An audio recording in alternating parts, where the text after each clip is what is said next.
Okay, before I start this video, to any content creator, always check your microphone, because I almost recorded this entire video without any audio, and I would have been livid if that happened, but it didn't. So, the lighter note is out of the way. Let's dive into the absolute fucking disgrace that was the Stop the Steal rally. Let's just call it a riot, or an attempted coup d'etat. A failed coup d'etat. A situation that many right-wingers are claiming is abhorrent, or many Republicans are now suddenly claiming the actions are abhorrent. As if they didn't egg this on, as if they weren't responsible, as if they weren't complicit. Mitch McConnell, Mike Pence, these assholes, these motherfuckers have the gall to come out, and now when shit's hitting the fan, now when they're dealing with the monster they created, now when they're dealing with their own Frankenstein monster and they're getting strangled by it, now they denounce it like cowards. Not when Trump declared that the election was stolen from him, not when he declared that he was essentially giving Joe Biden the middle finger, not when he essentially said that he was president, despite losing the popular vote again, and despite getting his ass kicked electorally, just like Hillary Clinton did in 2016. These people have no shame. These people are putting on a show to pretend as though they care about democracy. Really? You care about democracy?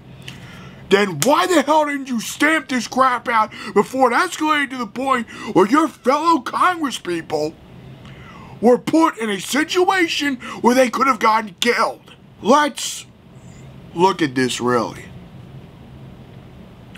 I think anyone with a brain could tell you that this little protest was going to escalate into a riot. Because if you study the political trends of the day, and if you study protesting as I have, you will know that right-wingers are always or are often the ones to escalate things to violence. Often, when the left is being violent, it is a reaction. It is meant to be a defensive form of violence. I'm not saying violence is going to solve anything. What I'm trying to give you is context and a broader perspective as to the mentality behind these schools of thought with using force when you're protesting. One is defensive, often, and the other is starting shit. Basically, what I really want to get at the meat of is how insane these people are. Donald Trump, in a debate against Joe Biden, remember, told the Proud Boys to stand back and stand by, not stand down. Let's keep that language in mind here. Stand down means I am denouncing you. You do not represent me. You are an enemy of the American people. Instead, he goes stand back and stand by. Meaning that when the loss happens, guess who is going to be the proto-Nazis to defend dear leader? The Proud Boys, the hardcore Trumpists, the Georgia 3%ers, which you could see their flag in an ABC News clip. You got the worst types of people coming in, storming the Capitol to keep a corrupt scumbag as president. A president who, throughout his entire tenure, gave a resurgence to white supremacy, refused to denounce it or criminalize it in any adequate way, went after left-wing opposition, and now that he knows that once he's out of office, he's gonna have a ton of state legal shit to work through. That's ultimately why he wanted to stay in power, to avoid that as much as possible, because Donald Trump really is interested in saving his own ass. He's a very peculiar type of authoritarian. I misjudged him. Despite using the tactics of a Hitler or a Mussolini to seemingly retain their illegitimate power, they don't have the same type of evil vision that those scumbags have. Donald Trump, despite using the tactics and messaging of a fascist, is more of a mob boss than anything. What the hell do you calling the Georgia Attorney General, I think? What the hell was the office? This is the office. And saying, hey, just find more votes that'll essentially overturn Georgia in my favor. Despite, as I said in the previous video, them having 4 recounts, the Electoral College already being over, Joe Biden having literally 7 million more votes than you, destroying you in the popular vote. Where even if there was an electoral irregularity, Joe Biden would still win. What I find hilarious, really, and unsurprising, is that these people, whose entire political framework is surrounded on one asshole, that asshole is Donald Trump, are willing to literally die for him. Shows the simplicity of their worldview, shows their idiocy, shows their lack of depth, their lack of empathy, their lack of compassion for not only their fellow American, but human beings as a whole. These people really want bloodshed.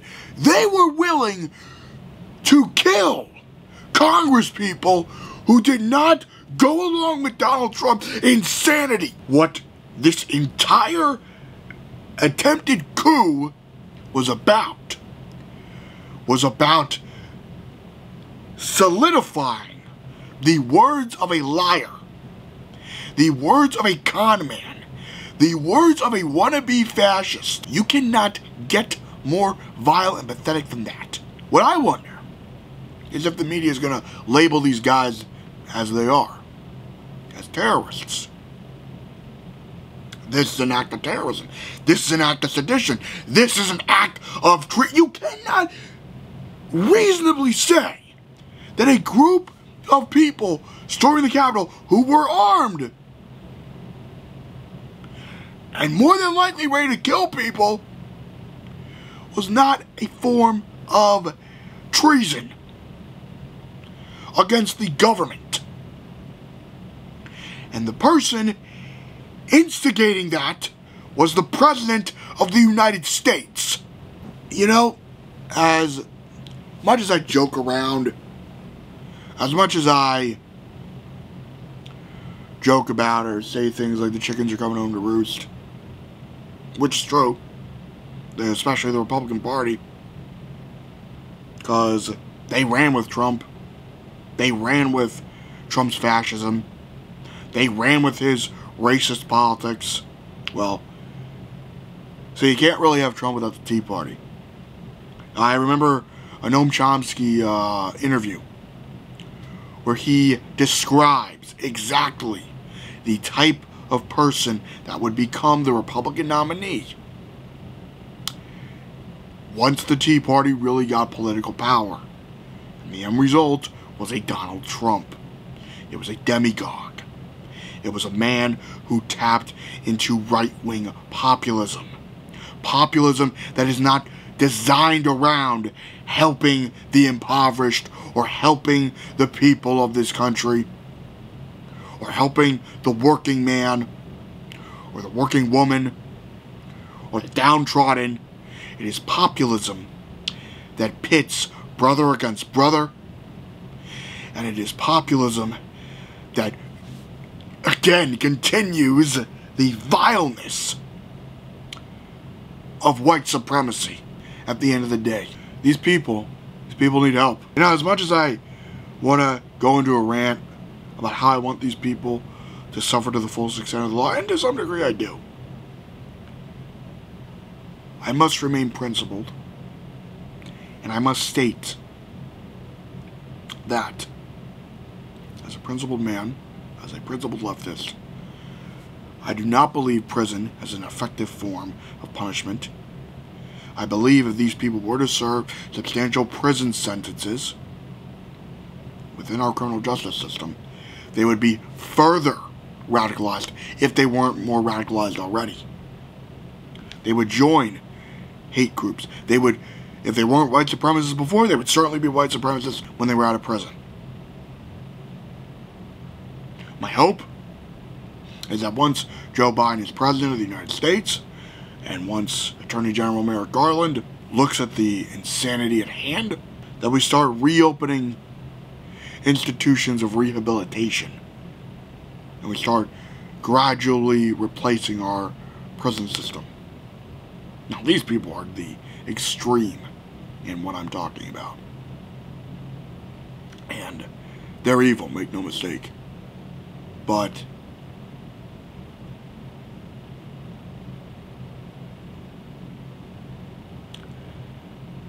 they're people that need to be reformed.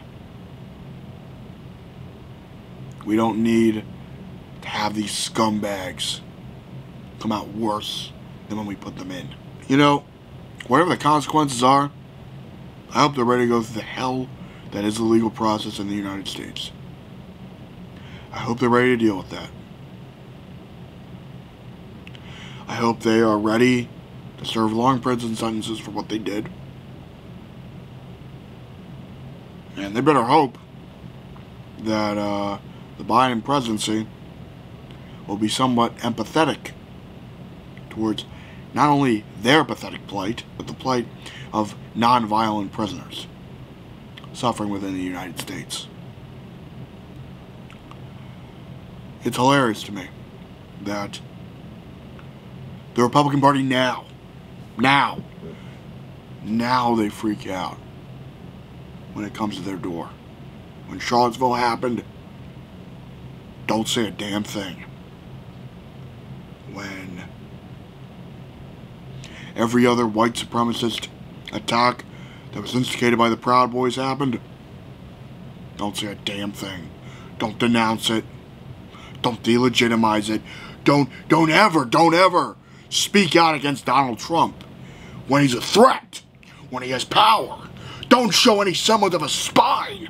Only say the tough words when he's literally heading out the damn door.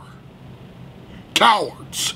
Spineless cowards. There are worse words I could call these people who enabled Trump's fascism and let this happen. It is truly a disgrace.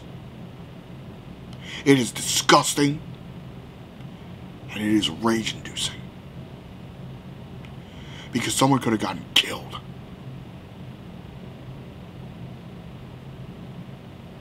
You know, when MLK described a riot as the language of the unheard, let's really peel back the unheard he was talking about. He was talking about the unheard that deals with constant racism, the unheard that is actually oppressed, the unheard that suffers under a system of racism within the legal system and within their everyday life. MLK wasn't talking about a bunch of bootlickers to a fascist. I bring that up because if anyone decides to write that down, to throw that at me, I'm going to give you context for that. So, this is the second political rant I've done. I don't know if I feel better from it, but hopefully after ending this thing, I will. With that in mind, now that we've seen the insane theatrics of the final days of Donald Trump, let us focus on holding Joe Biden accountable, holding him to a higher standard now that he has the Senate and the House, and that he does a progressive or left-wing agenda. Because again, I'm tired of focusing on a fascist who's on his way out the goddamn door in a matter of days. Live on and prosper and have a good day.